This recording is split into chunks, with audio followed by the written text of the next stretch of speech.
Howdy, howdy, fellow trainers, and welcome back for another visit to the Helzar region as part of the Pokemon Bliss and Oblivion Project here at PTE Creative. As always, I'm your host, Evan Davies. You have a new Pokemon to meet to finish evolutionary line. I believe it's the first evolutionary line we fully unveiled in the region since the relaunch of this project. Let's get to it right here and now. So as we saw in previous episodes, episode 8 of this series, I introduced you to a Cornier, grass and fighting type Pokemon, and its common locations are near the forest of Fracaslot, which is a gym presiding city that we're going to go into in further detail down the road for these. So a Cornier, classic, inspired by just kid in the woods, picking up a stick and pretending to be a warrior. And from there, we went to Woo Ranger. When we went to Woo Ranger, we're seeing we've got dual type weapons here, or dual wielding weapons. We've grown a bit, slimmed out a little bit, but we're in that awkward teen phase where we still want to be in that childhood sense of wonder, but at the same time, we want to have more of that responsibility. We want to have more of that feeling of independence.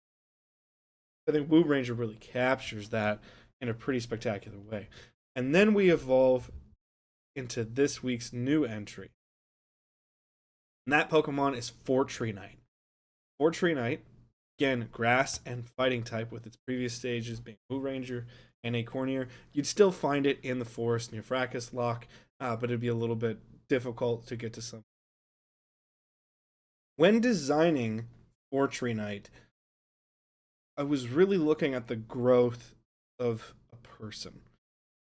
And you can probably see some resemblance into someone. This is a very personal Pokemon.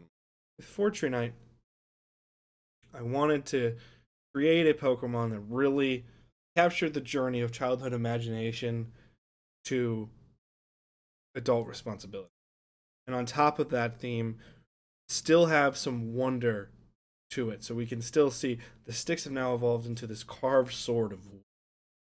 We now have a leaf-like cape, so that scarf has now become a cape. We've grown into that role, so we're playing with a lot of different themes, a lot of different of Pokemon inspiration, which I always think is super cool. And that acorn is now flustered into a full grown, I should say, into this full-fledged bushel of hair up on top of the head. Now we have a leaf-like beard and mustache. We've grown into this quite a bit. It's really that classic story of young person growing up into being the defender of what they want. And it could not be proud. Very personal, as they all are. I say that almost every episode. This one hits home specifically. Really inspired by my times going to areas like Calumet County Park, which is on the east side of Lake Winnebago, which is one of the few freshwater lakes you can actually see on a map in the United States in almost any in terms of size. I grew up on the west side of a town called Oshkosh, Wisconsin. As we go to its Pokedex entry, Fortreeknight is the Acorn Knight Pokemon. Keeps the grass and fighting type. However, when we look at what Fortreeknight is, I think it's best suited in actual Pokemon. One of Halzari's fabled heroes, Fortreeknight is among the most loyal of Pokemon. After finding its protective purpose, it will remain there until its last leaves. So we're talking about a very loyal Pokemon. We've gone through the journey of childhood wonder, looking for what our purpose is, to now we know our purpose. We're going to fight to protect it. We're going to fight. We believe in it. That's the whole point behind the typing. We stick with the ability Guts. I think pretty fitting for this Pokemon line. Now, Fortreeknight, I went with 4'6" as the height. I could see it being even taller, but then I think there is a little bit of the uncanny with some Pokemon, such as Jinx, even Machoke, a few other Pokemon, in which it feels like you're just traveling with a human based on their size. So I still wanted to keep it a little bit shorter, so it still had this a little bit more mythical quality, because I think if I went too tall, it just would feel like a giant person with you, which is a bit of the uncanny I guess you don't really want in a Pokemon So that's why I went with the Fortunite shorter version. But I could see a taller Fortunite certainly existing. It's just the averages.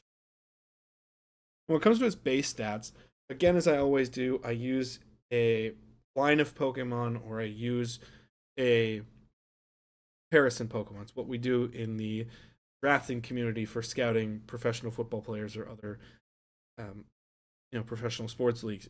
You usually want to have a comp player there, because then it gives someone the idea of what they're really looking at. It gives them something tangible to feel. So I used Machamp as this line, so I went from Machoke all the way to Machamp with this line, especially with Fortunite. Base stat is 505. So its HP is 90, so we're getting into this higher range of what it can really take. Attack power is 110, but we're looking at defense 90, so it's still a really strong defense stat. And we see the defensive capabilities like we would see in Pokedex entry through its special attack and defense. Special attack is 70, special defense is 75, and it does gain some speed at 70. So it's still an improvement over Woo Ranger and a Cornier, and really a worthwhile line to have. Now, a Cornier evolves to Woo Ranger at level 24 and evolves at level 38 to Fortunite. So it's a little bit later than some evolutions. However, this is the kind of Pokemon that is super complementary to a traditional starter trio, or in Halzari's case, starter lines that we have. There's a starter for every single. So you may have chosen a Dragon type starter or a Ghost type starter. So here, with Fortunite, you can still get those grass elements that you really like to have early on in games and in specific regions, but you also get the fighting capacity. So I think it's a very fitting evolutionary line, and it's not so late that it becomes ridiculous, but it's a little bit higher than some evolution. But again, Fortunite, its entire line is something I'm very, very proud of, and I hope you guys enjoyed getting to meet on this episode. That is all for us here in this episode, folks. Thank you guys so much for watching. It's super appreciated. We got more content coming your way. Check it out. Stay in touch whichever way you can. And I want to promote, we just did a recent interview with filmmaker Dan Wheeler on his short film, The Last Witch in Wisconsin. It's very fun. I got to see a press screening of it. It's really, really cool. I highly recommend you guys go check out that interview, along with all the rest of our content, including more new Pokemon for you every single week. Stay in touch. Stay tuned for more content. As always, thank you so much. Peace, love, and hugs to you all. Goodbye!